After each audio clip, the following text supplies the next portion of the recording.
तो भाई लोग ये होने वाला है मास्टर यादव आर्क के बाद यूनियन वाला आर्क। और आपने इसके पिछले वीडियो पे बहुत सारे कमेंट किए थे कि भाई यूनियन वाले आर्क को भी पूरा एक्सप्लेन करो, तो फिर मैं भी यूनियन वाले आर्क को पूरा एक्सप्लेन करने वाला हूँ। तो चलिए वीडियो को स्टार्ट करते हैं। Hey जैसे कि everyone, हमने इसके if पिछले you're पार्ट enjoying में the देखा, video, मास्टर यादव don't ने forget अपनी to hit बॉडी that को फिर like से पा button. लिया था और वो बन गए थे एक बांग चेन। और उन्होंने 9th और 8th त्यानजुन के सबसे ज्यादा पावरफुल अटैक को अपने एक ही चुटकी में खत्म कर दिया था, जिसे देखकर तो 9th और 8th त्यानजुन की फटकर हाथ में आ गई थी और वो अपनी जान बचाकर यहाँ से भाग निकले थे। लेकिन मास्टर यादव ने उनकी बांगशेन की पावर का यूज कर उन्हें गिफ्ट देकर यहाँ से भगा दिया था। तो अब आगे तो वीडियो की शुरुआत में 9th और 8th त्यानजुन यहाँ से भाग गए थे और मास्टर यादव नीचे फालिंग स्टार पवेलियन को देखते हैं, जहाँ पर की उससे फालिंग स्टार पवेलियन के डिसाइपल्स मारे गए थे। और तभी मास्टर यादव शायन के पास आते हुए शायन से बोलते हैं, मैं अभी बांगशेन में एडवांस हुआ हूँ, जिससे कि मेरा फाउंडेशन स्टेबल नहीं है, नहीं तो मैं सभी हॉलो सोल्स के बंदों को यहीं पर ही गाड़ कर रख देता। और मास्टर यादव ये बोलते टाइम बहुत ज्यादा गुस्से में थे। तो शायन ने देखकर मास्टर यादव से बोलता है, मास्टर आपको चिंता करने की जरूरत नहीं है, अगर आज यहाँ पर आप नहीं आए होते तो फालिंग स्टार पवेलियन आज पूरी तरह से डिस्ट्रॉय हो गया होता। तो मास्टर यादव शायन से बोलते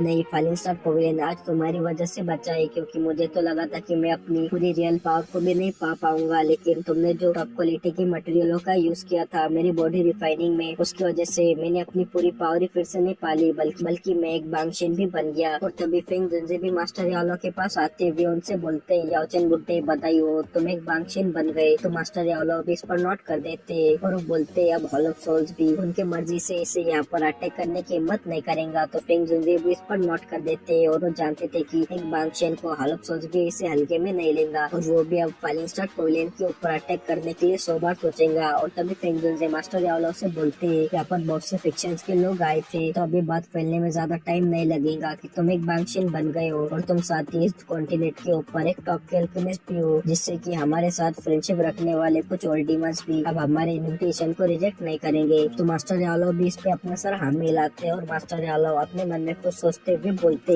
मैं अब एक बांगशेन बन गया हूँ, जिसकी वजह से कि अब फालिंग स्टार पवेलियन बाकी के 3 पवेलियन से बहुत ज्यादा ऊपर आ चुका है। लेकिन फालिंग स्टार पवेलियन के पास एक्सपर्ट की कमी है, जिसकी वजह से मैं अकेला बांगशेन बनने से भी फालिंग स्टार पवेलियन इतना ज्यादा पावरफुल नहीं है। लेकिन मैं अब एक बांगशेन बन गया हूँ और ये न्यूज चारों तरफ फैल जाएंगी और मैं एक आपको अल्केमिस्ट भी और साथ ही एक बांगशेन भी हूँ, जिसकी वजह से कि कई सारे एक्सपर्ट अब हमारे फालिंग स्टार पवेलियन में ज्वाइन होने के लिए आ जाएंगे। तो तब हमारा फालिंग स्टार पवेलियन बहुत ज्यादा पावरफुल हो जाएगा। और तभी ऐसे 2-4 दिन बीत जाते और मास्टर यादव बांगशेन बन गए थे। ये न्यूज चारों तरफ फैल गई थी और मास्टर यादव साथ ही एक टॉप के अल्केमिस्ट भी थे, जिसकी वजह से कि कई सारे लोग मास्टर यादव से भाईचारा बढ़ाने के लिए रोज उनसे मिलने के लिए आने लगते। और कुछ लोग तो जिनका की पहले से फेंग जुनजे और मास्टर यादव के साथ भाईचारा था, तो फालिंग स्टार पवेलियन के बेस्ट एल्डर बनने के लिए मान गए थे, जिसकी वजह से कि फालिंग स्टार पवेलियन बहुत ज्यादा पावरफुल हो गया था। लेकिन शायन इन सभी पर ध्यान न देते हुए जब से हॉलो सोल्स यहाँ से भागा था, तब से शायन स्टोन टावर में अपनी कल्टीवेशन करने के लिए चला गया था। और भले शायन ने जानता था कि वो अब भी उसके एज के हिसाब से अच्छा खासा पावरफुल है, लेकिन शायन की जैसे जैसे हॉलो सोल्स से फाइट बढ़ती जा रही थी, उसे समझ आया जा रहा था कि हॉलो सोल्स बहुत ज्यादा पावरफुल फिक्शन है, जिससे उसकी इस 2 स्टार डोजन की पावर के साथ हॉलो सोल्स से उसकी भिड़ने की औकात नहीं है, जिससे शायन अपने आप को जल्द से जल्द पावरफुल बनाना चाहता था। और भले मास्टर यादव का उसके पीछे अब एक बहुत बड़ा सपोर्ट है, लेकिन कुछ ऐसी भी फाइट है जिससे कि शायन को खुद से लड़नी पड़ेगी, जिसकी वजह से कि वो अपनी कल्टीवेशन में बिल्कुल भी लेजी नहीं होता। और तभी शायन यहाँ की बहुत सारी पावर को एब्जॉर्ब करते हुए अपने बॉडी में अपने देखे को फुल कर देता है, जिसकी वजह से शायन उठ जाता है। और तभी मास्टर यादव भी यहाँ पर आ चुके थे, जो कि शायन को देखते हुए हंसते हुए उससे बोलते हैं, तो तुम जाग गए। और शायन तो मास्टर यादव को यहाँ पर अचानक से देखकर थोड़ा सा चौंक गया था, लेकिन शायन मास्टर यादव को ग्रेट करता है और मास्टर यादव के चेहरे पर तो अभी बहुत ज्यादा खुशी थी। और तभी मास्टर यादव शायन से बोलते हैं, जब फालिंग स्टार पवेलियन की बात आती है तो फेंग सियान मुझसे अच्छा है और तुम्हारी तरह है, मुझे भी ये सब बिल्कुल पसंद नहीं, लेकिन हॉलो सोल्स की वजह से मुझे ना चाहकर भी अपने फालिंग स्टार पवेलियन को पावरफुल बनाने के लिए ये सब करना होगा। और मास्टर यादव ये मुस्कुराते हुए बोल रहे थे। और तभी शायन को कुछ याद आता है और तभी वो मास्टर यादव की रिंग को निकालते हुए उनके पास फेंक देता है और बोलता है, अब आपने एक बॉडी पाली है तो इस रिंग को भी आप उसके ओनर के पास लौटाने का टाइम आ गया है। और मास्टर यादव भी उनकी रिंग को देखते हुए शायन से बोलते हैं, मैंने मेरे पूरे लाइफ में जो भी सीखा है मैंने सभी इस रिंग में उसे रख दिया है, जिसमें से कि अब तुमने आधे से ज्यादा तो सीख लिया है, तो अभी ये रिंग तुम्हारे इतनी ज्यादा काम की नहीं रही, लेकिन मेरे पास एक ऐसी चीज है जो कि तुम्हारे अभी भी बहुत ज्यादा काम की है। और ये बोलते हुए मास्टर यादव अपने रिंग को पहनते हुए अपने पास से बोन चिलिंग फ्लेम को बाहर निकाल देते हैं, जिसमें तो शायन चौंक जाता है। और तभी मास्टर आलव शायन से बोलते हैं तुम फ्लेम मंत्रा को प्रैक्टिस करते हो जिससे तुम्हारे लिए हेवनली फ्लेम्स बहुत ज्यादा इम्पोर्टेंट है तुम्हारी पावर को बढ़ाने के लिए, और वैसे भी अब मैं एक बांगशेन बन गया हूँ तो मेरे लिए ये फ्लेम इतनी ज्यादा काम की नहीं रही। जिसे देखकर शायन मास्टर से बोलता है मास्टर आप मुझे ऐसे बेवकूफ बनाना बंद करिए, मैं अब पहले जैसा इग्नोरेंट ब्रैट नहीं रहा और मेरे लिए इस बोन चिलिंग फ्लेम को लेना इम्पॉसिबल है। और शायन ने जानता था कि मास्टर आलव भले एक बांगशेन बन गए हो लेकिन फिर भी एक अल्केमिस्ट के लिए एक हेवनली फ्लेम बहुत ज्यादा काम की होती है और मास्टर आलव बस उसकी पावर को बढ़ाने के लिए ये बोन चिलिंग फ्लेम उसे देना चाहते हैं। लेकिन मास्टर आलव तो शायन को पूरी तरह से इग्नोर कर देते हैं और वो इस बोन चिलिंग फ्लेम के ऊपर से अपने स्पेशल इम्प्रिंट को हटा देते हैं और शायन से बोलते हैं मैंने अब मेरे स्पेशल इम्प्रिंट को इस बोन चिलिंग फ्लेम के ऊपर से पहले हटा दिया है। इस बोन चिलिंग फ्लेम के ऊपर से अपने स्पेशल इम्प्रिंट को हटा दिया है लेकिन मैंने इस बोन चिलिंग फ्लेम को कई सालों से रिफाइन कर रखा हुआ था जिसकी वजह से कि इसके ऊपर का भले स्पेशल इम्प्रिंट हट गया हो लेकिन फिर भी अभी ये ग्रेट रेजिस्टेंस को रखती है जिसकी वजह से कि तुम अपने फ्लेम मंत्र का यूज कर इसे शॉर्ट टाइम में रिफाइन नहीं कर सकते। नहीं तो तुम ऐसा करते हो तो तुम्हें एक बहुत बड़ा बैकलैश मिलेगा। और मास्टर आलो के कहने का मतलब ये था कि शावेन को इस बोन चिलिंग फ्लेम को धीरे धीरे करके रिफाइन करना होगा, ना कि फट से अभी रिफाइन कर ले। तो शायन को भी समझ आ गया था और मास्टर आलो शायन से बोलते हैं अब तुम्हें जल्दी बोन चिलिंग फ्लेम के ऊपर अपने स्पिरिचुअल इम्प्रिंट को लगा देना चाहिए, तो फिर इससे ये बोन चिलिंग फ्लेम तुम्हारे साथ मर्ज होने के लिए ज्यादा देर तक अपने रेजिस्टेंस को नहीं रख पाएंगी। थोड़ी बोन चिलिंग फ्लेम रैंकिंग में इतने भी ऊपर नहीं आती है जिसकी वजह से कि तुम्हारी पावर एक ही टाइम में बहुत ज्यादा नहीं बढ़ जाएंगी, लेकिन इससे तुम्हारी पावर थोड़ी तो बढ़ेगी। और तभी मास्टर आलो शायन को उस पर अपना स्पेशल इम्प्रिंट लगाने के लिए बोलते हैं। तो शायन भी अब इस पे कुछ नहीं कर सकता था, तो भी मास्टर आलो की बात को मानते हुए अपने आंखों को बंद करते हुए अपने फिंगर से उस बोन चिलिंग फ्लेम को टच करता है और उस पर अपने स्पेशल इम्प्रिंट को लगाने लगता है। लेकिन पहले बोन चिलिंग फ्लेम शायन के स्पेशल इम्प्रिंट को थोड़ा सा रेजिस्ट करने लगती है, लेकिन अब उसका कोई भी ऑनर नहीं था जिसकी वजह से शायन का स्पेशल इम्प्रिंट उस बोन चिलिंग फ्लेम के ऊपर लग जाता है, जिससे वो बोन चिलिंग फ्लेम शायन की बॉडी में चली जाती है। लेकिन वो बोन चिलिंग फ्लेम शायन के वेंस के साथ मर्ज नहीं होती और साथ ही 3000 लोटस हार्ट फ्लेम से भी मर्ज नहीं होती। और शायन भी ये जानता था कि अभी भी ये बोन चिलिंग फ्लेम रेजिस्ट कर रही है, जिससे शायन को इस बोन चिलिंग फ्लेम को बाद में रिफाइन करना होगा और तभी शायन इस बोन चिलिंग फ्लेम को पूरी तरह से अपना बना पाएगा। और तभी मास्टर आलव शायन से बोलते हैं कि तुमने उस प्यूरिफाइंग डेमोनिक लोटस फ्लेम के एंशिएंट मैप के सभी फ्रेगमेंट्स को पा लिया। तो शायन थोड़ा सा सैड होते हुए बोलता है जब से मैंने ब्लैक कॉर्नर रीजन में से उसके मैप के एक फ्रेगमेंट को पाया था तब से अभी तक मुझे उसका एक भी फ्रेगमेंट नहीं मिला। और शायन के पास अभी उस एंशिएंट मैप के 3 फ्रेगमेंट्स मौजूद थे और शायन को बस अभी एक ही फ्रेगमेंट की जरूरत थी जिससे कि वो एंशिएंट मैप पूरा हो जाएगा और शायन को पता चल जाएगा कि वो प्यूरिफाइंग डेमोनिक लोटस फ्लेम कहाँ है। तो तभी मास्टर आलव शायन से बोलते हैं प्यूरिफाइंग डेमोनिक लोटस फ्लेम के बारे में मैं भी ज्यादा नहीं जानता और बहुत ज्यादा मिस्टीरियस है, यहाँ तक कि मैंने भी कभी उसे नहीं देखा और अगर तुम इसे पा लेते हो तो तुम्हारी इससे पावर बहुत ज्यादा बढ़ जाएंगी, तो मैं भी उसके बारे में तुम्हारे लिए इन्फॉर्मेशन निकालूंगा। तो शायन भी इस पर अपना सर हमें हिला देता है और तभी मास्टर आलव बोलते हैं यार मैं तो भूल ही गया कि तुम्हारी पहले जो होने वाली वाइफ थी वो तुमसे यहाँ पर मिलने के लिए आई है, तो क्या तुम उससे मिलना चाहते हो। और ये बोलते टाइम तो मास्टर आलव के एक्सप्रेशन कुछ ज्यादा ही अलग थे जिसे देखकर तो शायन भी चौंक गया था और वो बोलता है कौन कौन आया है। तो मास्टर आलव बोलते हैं नालान ड्यानड्रान और शायन तो सुनकर बहुत ज्यादा ही चौंक गया था और वो बोलता है क्या नालान ड्यानड्रान। और उसकी कैरेक्टर के हिसाब से वो यहाँ पर किसी कारण की वजह से ही आई होंगी, क्या कई यूनियन के साथ तो कुछ नहीं हुआ। और नालान ड्यानड्रान एक हॉल में बहुत ज्यादा चिंता में बैठी हुई थी और तभी उस हॉल का दरवाजा खुलता है और शावेन वहाँ पर आ जाता है और नालान ड्यानड्रान शावेन को ही देख रही थी और वो शावेन से हेवनली माउंटेन ब्लड पूल में मिली थी और शावेन ने जब से लेकर अभी तक अपना सेंटर प्लेस में बहुत ज्यादा नाम बना दिया था। और तभी शावेन नालान ड्यानड्रान से बोलता है क्या तुम ठीक हो, मैं जब हेवनली माउंटेन ब्लड पूल से बाहर आया था तो तुम पहले ही वहाँ से जा चुकी थी। तो नालान ड्यानड्रान शावेन से बोलती है हाँ मुझे तब कुछ काम आ गया था जिससे मैं वहाँ पर नहीं रुक पाई थी। और नालान ड्यानड्रान अभी बहुत चिंता में थी जिसे देखकर शावेन नालान ड्यानड्रान से बोलता है क्या कुछ हुआ है जो तुम मुझे ढूंढते ढूंढते यहाँ पर आई हो। तो नालान ड्यानड्रान फटाफट से शावेन से बोलती है मैं आपकी मदद चाहती हूँ टीचर के लिए। तो शावेन ने सुनकर बोलता है क्या क्या हुआ, तुम साफ साफ बोलो। और शावेन ऐसा इसलिए बोल रहा था क्योंकि यूनियन शावेन की बंदी है और उसके साथ शावेन ने 18+ वाले काम भी करे लेकिन बात ज्यादा आगे तक नहीं बढ़ पाई थी। लेकिन फिर भी शावेन अभी भी यूनियन से बहुत ज्यादा प्यार करता है और उसके साथ कुछ भी हुआ तो उसे टेंशन तो होगी। और यूनियन ने भी शावेन के बारे में सेंट्रल प्रेस में बहुत सी न्यूज सुन रखी थी लेकिन वो शावेन से मिलने के लिए कभी नहीं आती। और तभी नालान ड्यानड्रान बोलती है मैं यहाँ पर मेरी मर्जी से आई हूँ, टीचर मुझे तुम्हें ढूंढने की परमिशन नहीं देती। तो शावेन भी इस पे अपना सर हमें हिलाता है और वो यूनियन के कैरेक्टर के बारे में जानता था कि यूनियन कितनी भी बड़ी मुसीबत में फंस जाए जिससे कि वो बाहर भी नहीं निकल सकती। लेकिन फिर भी वो शावेल को ढूंढते हुए यहाँ पर बिल्कुल नहीं आएंगी क्योंकि वो बहुत ज्यादा जिद्दी लड़की है। और तभी नाला एंड शावेल से बोलती है, मुझे तुम्हें ये बात पहले बता देना चाहिए थी कि हम जब सेंटर प्लेस में आए थे तो तब हम पहले फ्लावर सेक्ट में ज्वाइन हो गए थे। और फ्लावर सेक्ट बहुत ज्यादा यूनिक है जो कि बस फीमेल्स को ही सेक्ट में ज्वाइन करवाता है और वो बिल्कुल भी एग्रेसिव नहीं है और वो बस शांति पसंद करता है। तो शायन भी इस पर नोट कर देता है और अपने मन में बोलता है, ये दो सेक्ट है, पहला तो फ्लावर सेक्ट और दूसरा प्रोफाइल स्काई सेक्ट। लेकिन फ्लावर सेक्ट अपनी प्रोफाइल को बहुत कम ही रखता है। और तभी नाला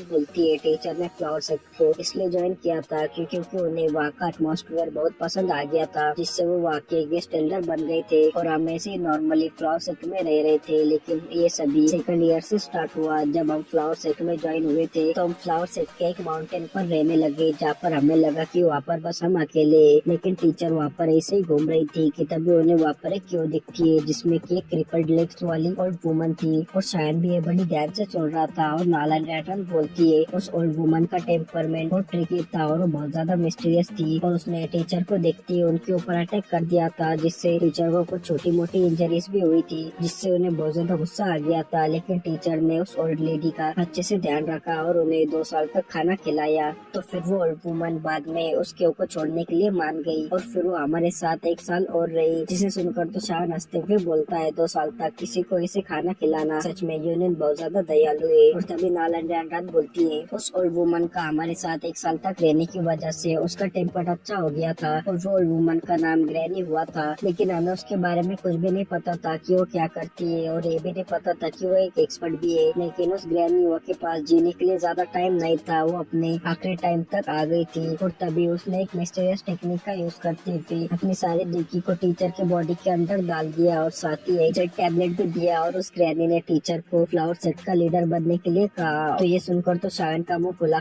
ही रह जाता है। तो नाला ने देखते हुए बोलती है, हाँ ये सुनने में थोड़ा सा अजीब लग रहा होगा लेकिन ये सच है। और टीचर ने उस ग्रैनी हुआ को बचाते बचाते उसके बॉडी की जांच की और टीचर को उसकी बॉडी में देखी का एक अंश भी नहीं मिला। लेकिन उस ग्रैनी हुआ के परफॉर्मेंस से ये पता चल रहा था कि वो एक बहुत ज्यादा पावरफुल एक्सपर्ट थी जिसकी स्ट्रेंथ दोजन के पीक पर थी। जिसे सुनकर शायन अपने मन में बोलता है, इसे कहते लग, जो कि आते के साथ ही यूनियन को फ्लावर सेक्ट का लीडर बनने की अपॉर्चुनिटी मिल गई। लेकिन नाला कंटिन्यू करते हुए बोलती है, लेकिन टीचर को फ्लावर सेक्ट का लीडर बनने में कोई भी इंटरेस्ट नहीं था, जिससे टीचर ने ग्रैनी हुआ को वहाँ पर बरीड कर दिया और हम फिर से वहाँ पर रहने लगे। और हाफ ईयर बीता ही था कि तभी वहाँ पर फ्लावर सेक्ट की एक्टिंग चीफ आ गई, जिसने की टीचर से वो जेट टैबलेट मांगा। तो टीचर भी उससे फाइट नहीं करना चाहती थी, जिससे उन्होंने उस जेट टैबलेट को उस वुमन को दे दिया। लेकिन वो वुमन बाद में फिर से आई और इस बार उसने ग्रैनी हुआ की देखी टीचर से मांगी, जो कि टीचर की बॉडी में सील कर रखी गई हुई थी। और ये बोलते टाइम नाला बहुत ज्यादा गुस्से में थी क्योंकि उसे उस ओल्ड वुमन पर बहुत ज्यादा गुस्सा आ रहा था, जिसे देखकर शायन बोलता है, उस फ्लावर सेक्ट की चीफ की पावर लेवल क्या है। तो नाला